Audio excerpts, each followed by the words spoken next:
Well, welcome back. We are making progress. You've been good troopers, doing your homework, staying awake.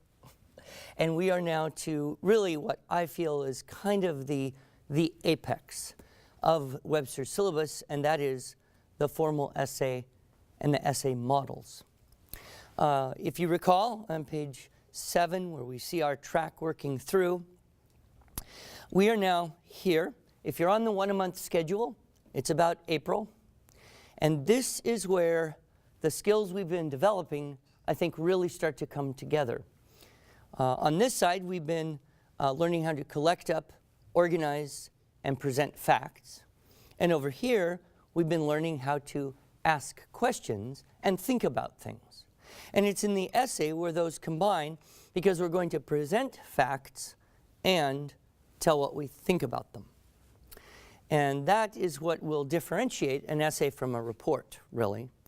And I have a wonderful little chart to show you on developing the essayist. So let's look at this in 2 parts. First part would be, what are the models? How would that work? And then the second part is, what's the purpose and goal of doing it at all? And then we'll look at some possible advanced applications of these essay models.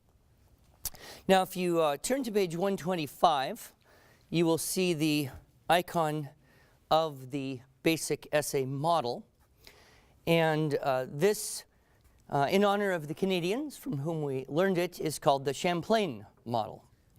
Because Champlain, evidently an important guy, there's a whole lake named after him. So you'll also notice that it is pretty much the same as the Unit 7. We have the introduction, 3 topics, the conclusion.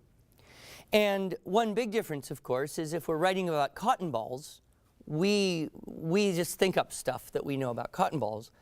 But if we want to write about Champlain, we maybe don't know anything or enough to write much. And we certainly wouldn't want to misrepresent facts by making them up, unless we were doing so intentionally in a satire, Dave Barry way that I mentioned. So here, you're going to have to do the research. You're going to have to read enough about Champlain to find out some possible topics. What was he? Well, evidently, he was an explorer, and he was a settler, and he was a soldier.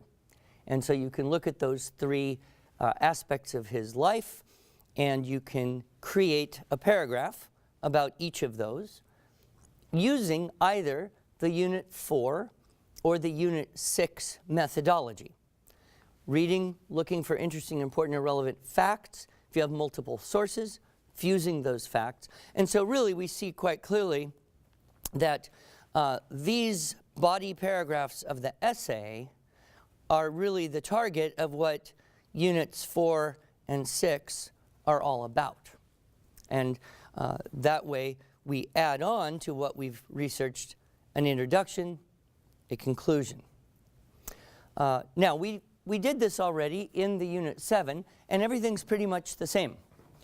Introduction, attention-getting device, background information, context, state the topics, settler, soldier, explorer, whatever. Conclusion, pretty much the same. Restate the topics, and then take one thing and tell what is most important and why is it important. Amplify one thing. And again, I would reiterate, please try to convince your students or somehow trick them into writing essays from the inside out. Body paragraphs first, conclusion second, introduction last. It always works better that way. We have done 3 paragraphs on elephants, haven't we? Infrasound, species, and then one of your choice for the Unit 6 practicum. So really, you could go ahead, and for the Unit 8 practicum, you'll do that on your own later, you would have those 3 topics, and then you would simply have to kind of polish them up, figure out which order to put them in, create a conclusion and an introduction, and voila, you'd have it. This is a great way to introduce Unit 8 to students, is save 3 related topics, 3 topics on one subject that you did in Unit 4 and or Unit 6, and pull those out and have them ready so that you can get about the business of then helping them learn to write conclusions and introductions to go with those things. So that's the basic model. I've already explained to you why some people dislike it and why I think it's a valid thing to learn or to have learned. Certainly, we would want students to understand it probably well enough that they could explain it to someone else. And one of the fun assignments that I've seen teachers give is, please write an essay on how to write an essay. And I've seen a very good job of this, of students, identifying 3 topics that you can think about when writing an essay. Invention, structure, style, process, right? So in the notes there's basically a summary of what I said, along with the adjusting for grade level section, answers to commonly asked questions. But what I'd like to do is draw your attention to page 130, because on this page we see how to start to create variations on the 5-paragraph model. So if a student takes a class and discovers the teacher is allergic to or dislikes those 5-paragraph essays for some reason, here are some ways to vary it or to lengthen it, usually is what you would need. There's also ways to shorten it as well. But we have the basic essay with 5, and if we wanted to, we could simply expand by 1 or 2 topics the body. So you have the introduction, that's the same, then 4 or possibly even 5 topic-based paragraphs. And then you could tell 4 or 5 things about Champlain, or 4 or 5 things about elephants, or 4 or 5 reasons why genetically modified salmon is a good or bad idea, right? And then your 6th or 7th would be the conclusion, and everything else is pretty much the same. You're just expanding the essay by 1 topic, and that gives you some freedom to increase a little bit. Also, I should probably tell you this. I have recommended, and I think you heard me, I have recommended that you give your students assignments in number of paragraphs. But you might be in a situation where you're coaching a student who has to do an assignment, or maybe an essay contest, or a different teacher who wants a certain number of words or pages, right? So here's a little thing that I have developed to help kids translate number of words or pages into number of paragraphs. And you have to do a little math here, but it's very, very helpful. The first thing is, if someone says write a certain number of pages, okay, write a 3-page paper, okay? What you need to do is translate that into number of words. Now, to do that, what do you have to know? How many words per page? What is the average number of words per page, right? So, average number of words per page. Now, that is going to be most significantly affected by the formatting, right? Font size, margin width, spacing, font type, right? And so what you would do is say, okay, what is the formatting I need? Just grab a bunch of random text, paste it onto that page, format it properly, and look at the bottom of the first page and see how many words are there, right? And so if it's Times Roman 12-point Microsoft Word default margins double space, right, there's going to be a certain number of words that's pretty consistent, right? Because some words long, some words short, but it's going to average out. So this is based on the formatting, so you figure that out. Now, once you know how many words it would be, then the next step is to figure out how many paragraphs, the number of paragraphs. Now, what do you need to know to figure that one? How many words in a paragraph? Now, that isn't formatting. That is personal average, right? what's your personal average? So I encourage the high school students to kind of track this. What is your personal average? Because you do develop what you're comfortable with. I, for example, if I look at all the stuff I've written for, I don't know, the past decade or so, I think I am at 140 words plus or minus 15% about 80% of the time. I really do not like paragraphs longer than 160, 70 words, and I definitely don't like paragraphs shorter than about 100. So that's my comfort range. And I always tell the kids, I say, it's your personal average. It's almost like your personality, right? Are you a, here's the facts, this is all you need to know, let's get on with life kind of person? Or are you, but let's just tell more and let's tell as much as possible because everything is just so interesting kind of person? One is not better than the other. The world needs both, right? Short is not better than long. Long is not better than short. But it may be kind of your personality type. So track your average, and it may change as you grow. I always tell the students, you know, as you get older and into adulthood, this may change. But if you know this, then you can figure out that. And then you can find or create a model because length dictates structure. Do you see? So if someone said, you know, write a 3-page paper, I'd paste it in. I would discover that there's about 250 words per page. I would say 250 times 3 is 750. My personal average is 140. 750 divided by 140 is about 5 paragraphs. So for me, 5 paragraphs would be about right, maybe 6. I'm in the 5 to 6 range. But what if I had to write a 5-page paper, right? You think, okay, 5 pages, 250 words a page, 1,250 words. I average 100 per paragraph. I need 12 paragraphs. What do I do? So this is where we have some ways to expand beyond the expanded essay. The first way is to expand the topics themselves. So this is where you would take one or more of your topics and expand it into 2 paragraphs, almost like subtopics, right? So you'd actually kind of have a 2A and a 2B there. So for example, let us say you're writing a 7, you have a 7, but you need more. One of the topics is childhood. You're writing about a person. And so one of the topics is childhood. And you could divide that kind of into childhood family life, childhood education, right?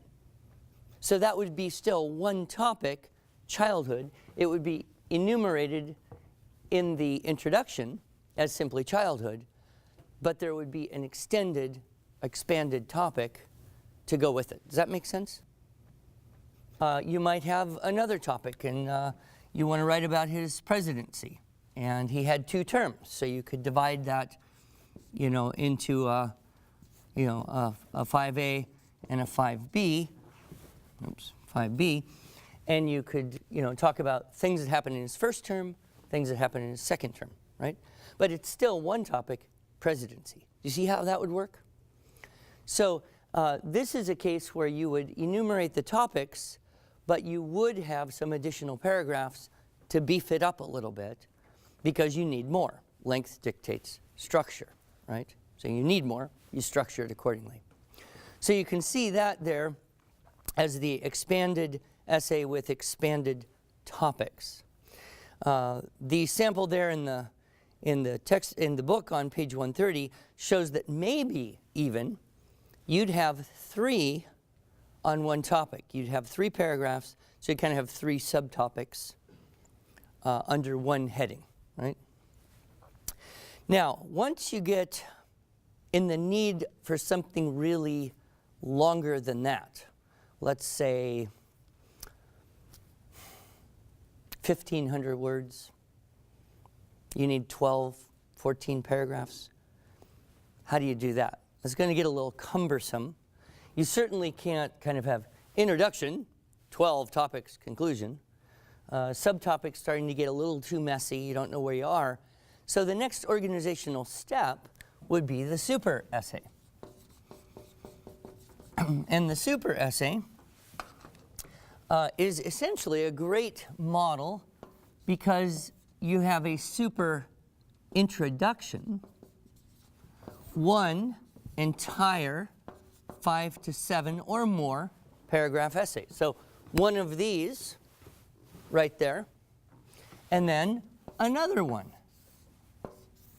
another 5 to 7 paragraph essay right there, and then you have a super conclusion. So this would be good for a range of 5, 10, 11, 12 on the low end, 14, 15, 16 on the higher end. And if you had a cause or need to, you could take one of those topics and expand it into 2 paragraphs, so you could even get a little bit more than 7 paragraphs per essay if you needed to. Do you see how that would work?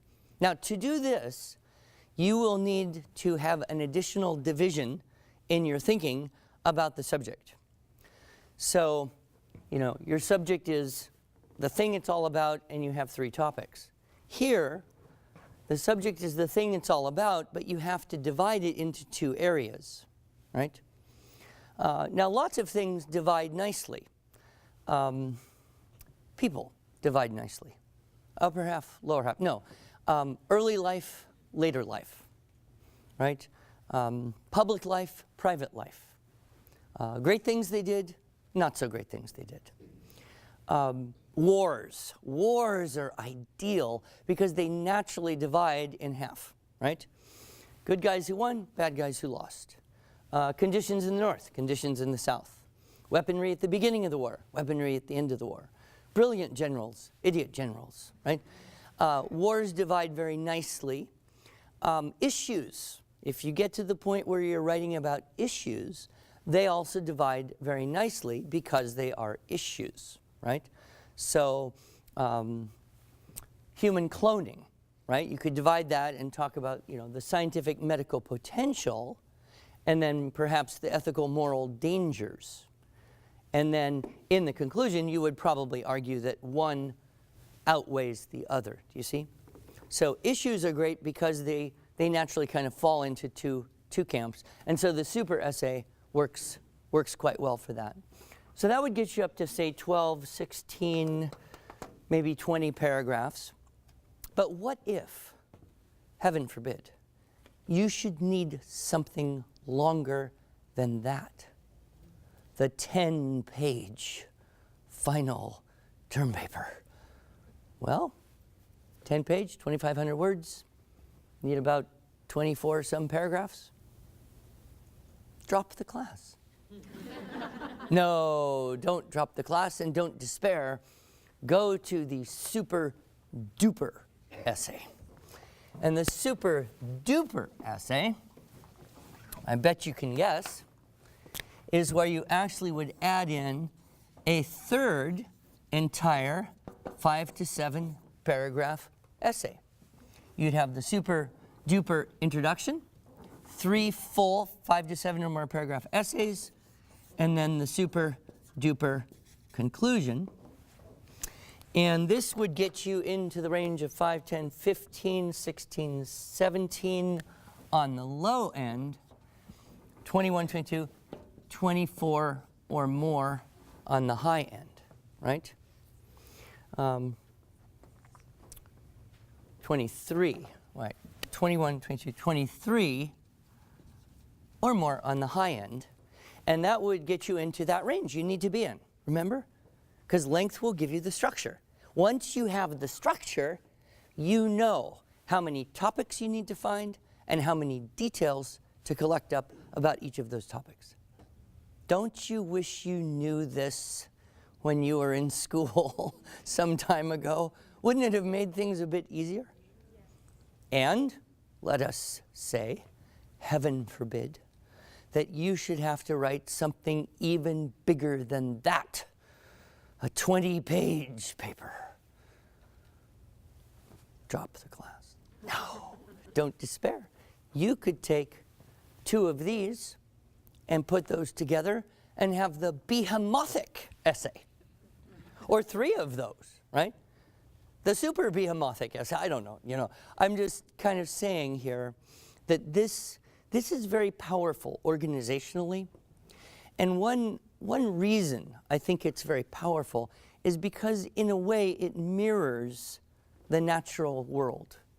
If you think about the way things are, from the smallest little atom to the greatest galaxy, everything is a structure within a structure within a structure, isn't it? So you have, atomic within molecular, within elemental, within cellular, within organism, within ecosystem, within planetary, within solar, within galactic, right? And it goes on, perhaps infinitely, in both directions. So when we write and we attend to these things, sentence structure, inside paragraph structure, inside essay structure, inside, say, super essay, we are writing in such a way as to mirror the order of the universe. Do you see it? That's one reason I think it's so powerful and so appealing, is it operates within the structure of the way things really are. So you can play with those models. You can actually, by the way, shorten it as well. In fact, for years I was coaching students to write the SAT essay, which was a 25-minute timed prompt-based argumentative essay. And of course the problem is, in 25 minutes, you need a few minutes to think what are you going to write and a few minutes to proof at the end. And you have to write on paper, at least then. It's physically difficult to get 350, 400 words on paper in 20 minutes. And in 400 words, it's kind of hard to do a good job of 3 topics. So we used for many years what we euphemistically called the SAT 4-paragraph structure, where you actually just have 2 topics. So you have an introduction, you'd have 2 good examples, 2 reasons, 2 illustrations, 2 evidences, whatever you're trying to do, 2 good, strong examples, and then the 4th would be a conclusion. This would be a little shorter, and the body paragraphs would be a little longer, because more detail generally makes a better argument. And I would also coach the students to be a little bit careful, the danger of redundancy, right? So if you are going to use as your examples Jean Valjean from Les Miserables and the life of Mother Teresa, it's a little dangerous to say, we see this clearly in the life of Jean Valjean, in the example of Jean Valjean in the life of Mother Teresa. And you have Jean Valjean, Mother Teresa, Mother Teresa. In conclusion, we see it was Jean Valjean and Mother Teresa. It's a little too much, right? So a good way to avoid the redundancy that is a danger in these essay models, instead of state the topics, hint or allude to the topics. Say, as we see from a character in a great novel, as well as the life of a modern-day saint. And then when you hit Jean Valjean, the person says, oh, that's that novel character I was looking forward to. Oh, Mother Teresa, that's that modern-day saint I was expecting. Do you see? So you hint or allude. And then in the same way, when you get down to the conclusion, you want to restate, tell what's important, give a little mini sermon perhaps, but don't restate too much, just echo. Just echo the topics.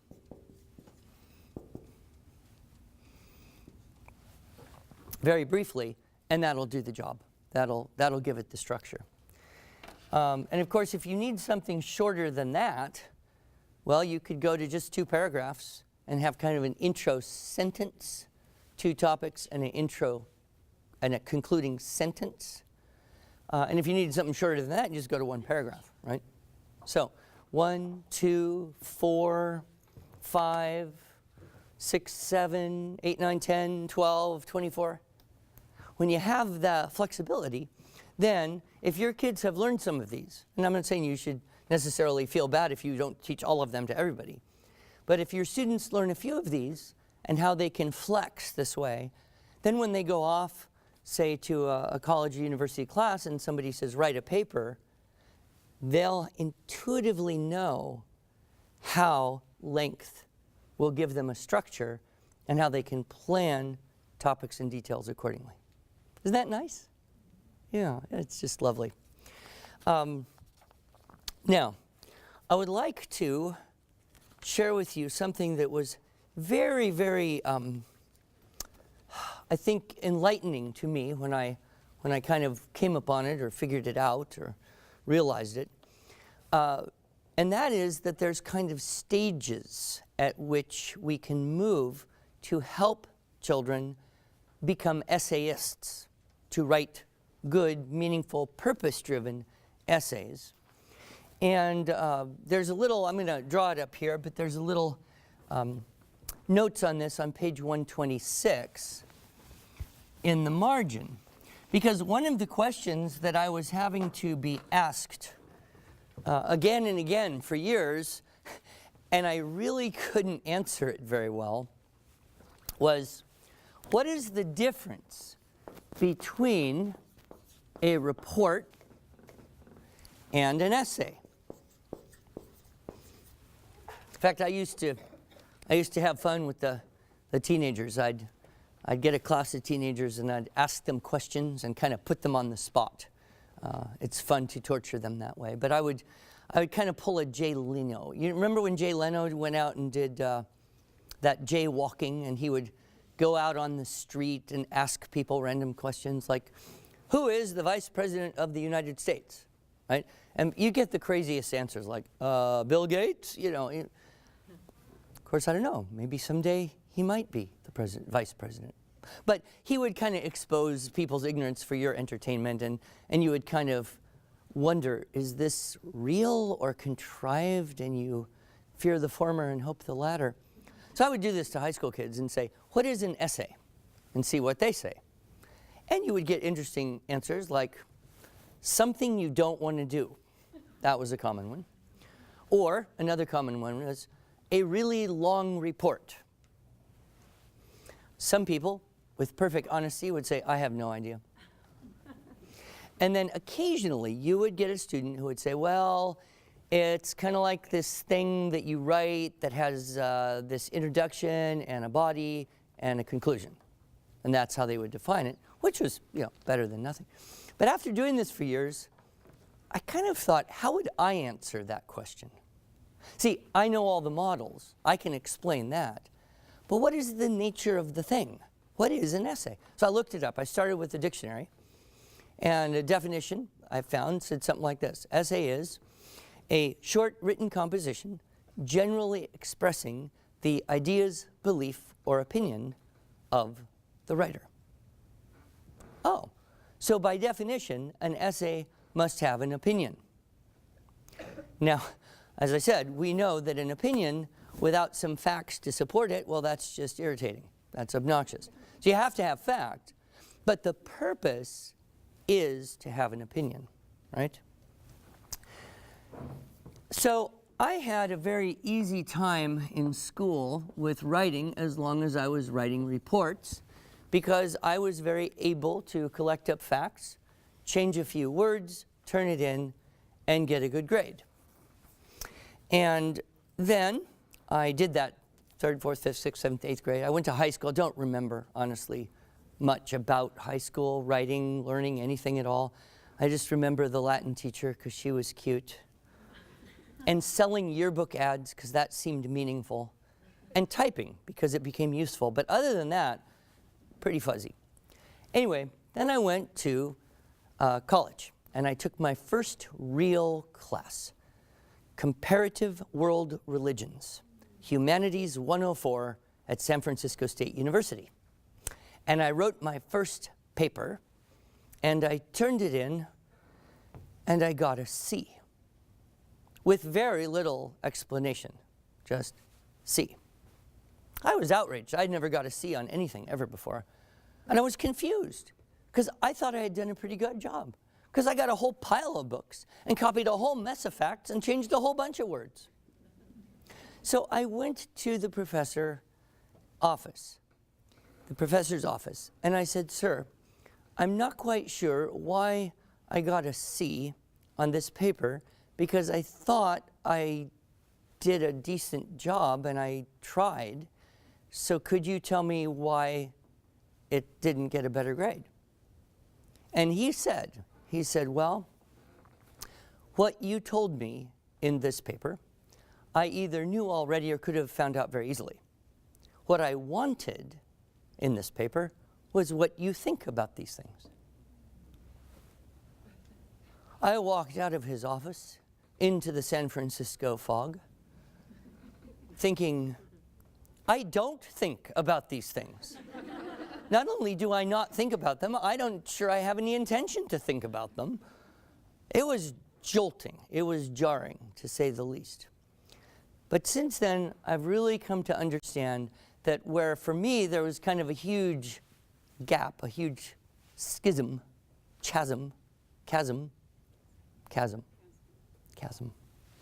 schism too, I guess.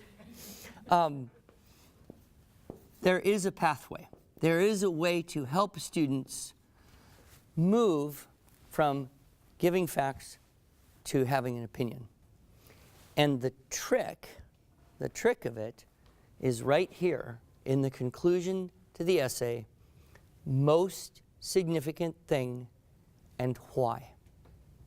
That forces the opinion. That forces the student to make a statement of what they think about something. A small one at first, but it kind of forces it, right? So a student writes a little report on tree frogs, gives you lots of facts on tree frogs, gets to the conclusion, okay, now of all that you told me about tree frogs, what's the most important thing? I don't know. Choose something. I don't know. Pick something. I don't know. Pick anything. Camouflage. All right. The most important thing about tree frogs is camouflage. Why?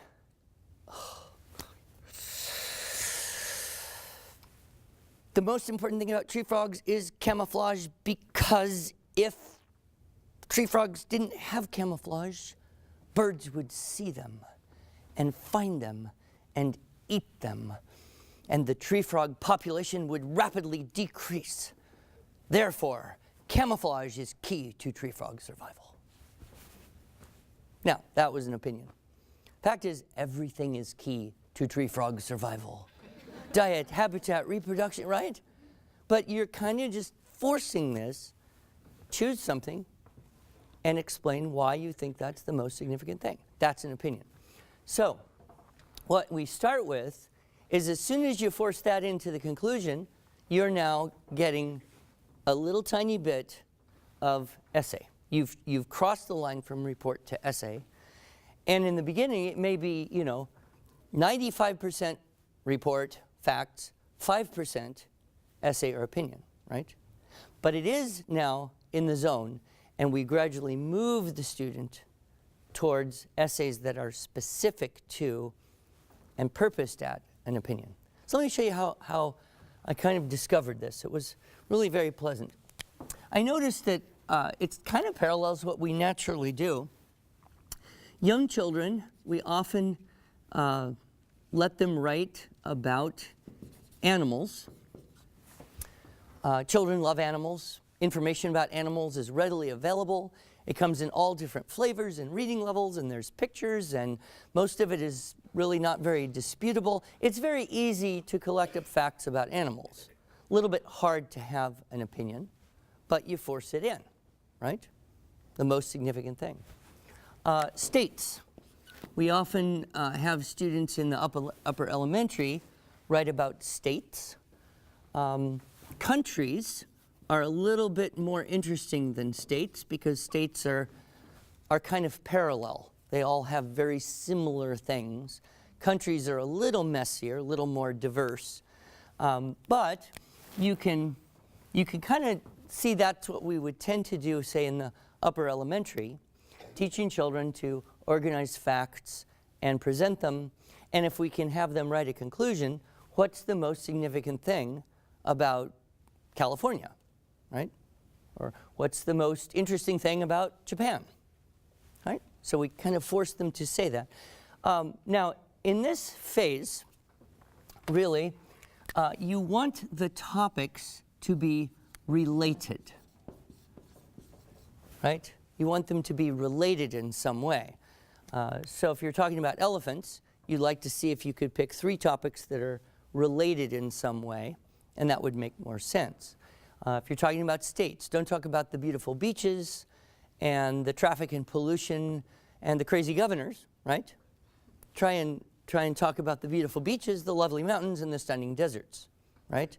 Or the traffic and pollution and the industry and the regulation. Or if you're going to talk about the crazy governors, talk also about the crazy congressmen and the uneducated voters, right? Try to get your connected. I think we do a bit of a disservice when we say, write a report about the state and try and tell everything there is to tell about it. It takes a long time. You're never going to tell everything there is to tell about it. And it might be better to do more frequent, shorter essays and get those related, right? If you're going to write about Japan, right, don't write about the fishing industry, the Tokugawa shogunate, and the Nagano Olympics. Too diverse. Write about the fishing industry, rice, agriculturally, and seaweed as a food that's popular in Japan. And then in your conclusion, you can put those things together and say the most significant thing about Japan is sushi, because it blends together the fishing industry, rice as a food, rice as agriculture, and seaweed as a food. And furthermore, sushi is what reminds us that Japan is still there, because everything else is made in China. Sorry. But you get my point. You get my point. You want to try and help the students choose related topics, take one thing, have an opinion. Now that's in that stage 1, and we generally think about that in, say, the elementary grades. Now, when you move into the next stage, things get a little trickier. And this would be things, events, and people. Things, events, and people. They're not nearly as neat and clean with topics that are organized and readily available and presented. They don't run in parallel. And things could be anything from, the Statue of Liberty to the Apollo space program. So you're going to have to read a bit before you can even start thinking about the topics you might have. Events very often are wars or discoveries, things like that. People, some people are kind of bulletproof, right? Florence Nightingale, bulletproof. There's really only one possible opinion you can have about Florence Nightingale, and that is that she's a really great lady who did really great things, and we're really glad she lived because she permanently ennobled the profession of nursing, right? Other people are less bulletproof, right? They're more controversial. Take, for example, Margaret Sanger, right? People have strong opinions, both positive and negative, about Margaret Sanger. Martin Luther. If you want a really interesting exercise, read a book about Martin Luther written by a Protestant, and then read a book about Martin Luther written by a Catholic. And what you discover is that some of the things are left out of the other book, right? And sometimes people who you thought were bulletproof maybe aren't. There's one guy who has researched Lincoln and written a book called The Real Lincoln and Lincoln Disclosed. He's come up with all sorts of things about Lincoln, what he said and thought, that are not included kind of in the normal library book, textbook portrayal. So it's an interesting thing to study things, events, and people which have a little bit of historical controversy. Because then, when you write about them, you can actually use a bit of strategy. You can choose topics which are selected. Topics which are selected to reinforce an opinion. For example, if you are writing about Bill Clinton and you want to portray him in a certain light, say as an excellent president who brought the economy in, brought peace to Bosnia-Herzegovina without embroiling us in a war, was generally one of the nicest guys ever to be in the White House. If you want to portray him that way, then probably there's a few topics from his presidency you might just not mention, right? He would select. Of course, if you want to portray him as a low-life philandering scoundrel who permanently disennobled the presidency, well, then there's certain topics you would definitely want to put in. So, now you might be thinking, wait a minute. This sounds sneaky. You're going to choose some topics and ignore others to create an opinion? Why would we want to teach our children to be sneaky? Well, I'll point out a couple things. Number one, you don't have to teach children to be sneaky. They have a natural inclination towards it. And number two, and more importantly, if you show them how to do this, how to select some topics or facts and ignore other topics or facts, what will they learn? To recognize it. They will realize that other people could be doing that to them. And maybe, all things considered, is more like a few things lightly glossed over. You never know. Someone listens to NPR. All right. So that's an interesting area to be. You could have a little bit of controversy, maybe a little bit less, depending on the person or the event. But that fits so well with that middle schooler and that kind of logic-y stage where they're starting to see how you can control things. Now, the next category is the one I think kills a lot of us, and that is literature. Generally the domain of the high school teachers, right? Combine English and composition, you have to read books, and then you have to write about the books you read. And I do fear that this kind of, in some cases, can kill the puppy for kids. They can be forced to analyze a book to the point where they don't even like it anymore, rather than just experiencing it, enjoying it. This is generally the time, sometimes up here, but usually at this point, when this idea of a thesis statement is strongly emphasized. This is where that comes into play on the essay. And so, this case, you would select topics to support your thesis. Okay, so you're going to read something, and then you're going to have to come up with a thesis for the paper, something that you want to prove in your paper. Now, it used to be tough, because in the days before the internet, you would have to sit there and think, okay, Hamlet. What could I possibly say about Hamlet? What kind of thesis could I come up with? Now, it's so easy. You just Google up thesis statements for papers about Hamlet, and you'll get a couple dozen for sure to choose from. You'll also be invited to just buy the paper and not have to write it, which you could do too, but we're not going to go there. So you come up with something, right? And you say in your introduction your thesis. And you decide you want to go into the idea that Hamlet's behavior was responsible for Ophelia's death, right? So you start to find some examples to support this idea. You quote Shakespeare, or if you're really good, you quote people writing about Shakespeare, right?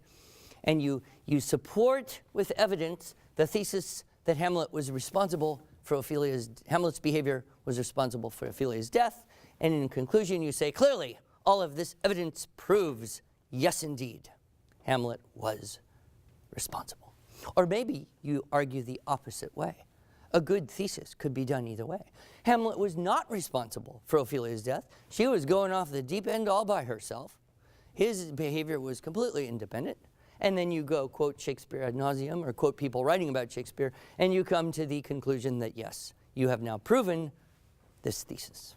That methodology starts to fail a little bit when you move into the last and closest, purest form of essay, which would be issues.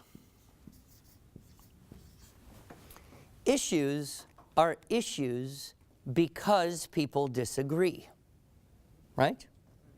The reason it's an issue is because there are different opinions on what should be done or what could be done, right? So if everybody agreed, it would be done. The reason it's not is because it's still being argued and discussed. And this is where you really have to be careful about a thesis statement in the beginning of the paper. You need to be a little more strategic, because if my thesis, for example, is that the driving age everywhere in the United States should be raised to the age of 18, right? And I say that right there, who's going to read my paper? People who agree with me. Who's going to throw it in the garbage and say, what an idiot? Those who I might like to persuade. I lose my audience, right? I would lose my audience if I give away the position too soon. And so that is why, with the last phase, we use a persuasive essay model, and the topics are chosen to be strategic. Strategic topics, right? Now, I won't attempt to argue the driving age should be raised, but there is a timeless example of a debate that rages and intimately affects the well-being of teenagers. Gum chewing in school. And I doubt that it's going to disappear. So it's a little cliche, but it'll illustrate our point very nicely. If I want to argue that gum chewing should be allowed in our school, right? And I say that right up there, I'm going to lose the people I'm trying to persuade. To persuade people, you've got to get them to listen to you. So there's a strategy here with the persuasive essay where you kind of suck people in to reading what you're saying by giving the appearance of being open-minded. So I might take, for example, a topic that does not necessarily support the conclusion, or not obviously support the conclusion I want to have. Something that's a little bit con, right? Certainly with gum chewing, it's probably the janitorial menace, right? It's environmental distress, gum all over the place, under the tables, on the floors, costs money, generally a negative, right? However, you like to put in a little sliver of doubt, right? A little sliver of doubt. Well, but is this added cost really going to outweigh some of the potential benefits? Oh, now you've confused your reader, right? Because they're reading and they're thinking, oh, this guy agrees with me. Really? Maybe, maybe not. He doesn't agree with me, but maybe he does. What is the reader forced to do? Read on, right? Because the reader is curious.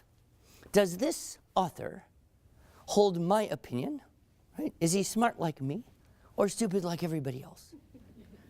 I hate to say it, but that is our nature, is it not?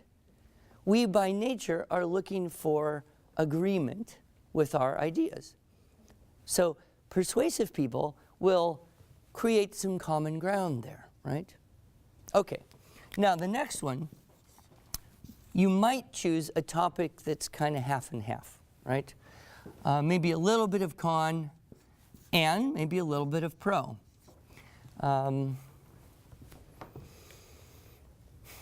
Attentiveness, right? Distraction and attentiveness. Gum chewing could be distracting because people who don't chew gum could be irritated and distracted by people who do chew gum. But on the other hand, research shows, and we pull out some facts to support this, that some people improve their attentiveness when they're chewing gum, and that makes them better able to learn. So it's kind of a toss-up, isn't it? Right? Okay, now how's the reader feeling? Pretty confused, right? Well, where's this guy going? I mean, does it agree or not agree? Right? Then you hit them with the big guns reason. Your big reason: dental health. Voluminous research shows that gum chewing improves dental health. Saliva helps to have an antiseptic effect against cavities. Sugarless gum is pretty much the norm, and if more students would chew gum, then fewer students would have to go to the dentist. There would be less lost days of school and less headaches and more money because it wouldn't cost as much. And you could drive that thing as far as you want, right? Okay. Now, I don't necessarily believe anything I've said. I just am using something that's kind of an innocuous example. But you kind of almost get this feeling like, okay, instead of a thesis, what are you doing? You're asking the question, should gum chewing be allowed in our school? And then strategically, you are introducing facts and ideas that lead the reader to the conclusion you want them to have. Now, in the conclusion, one of the things you do is restate the topics, but in the persuasive essay model, you don't just restate the topics, you do it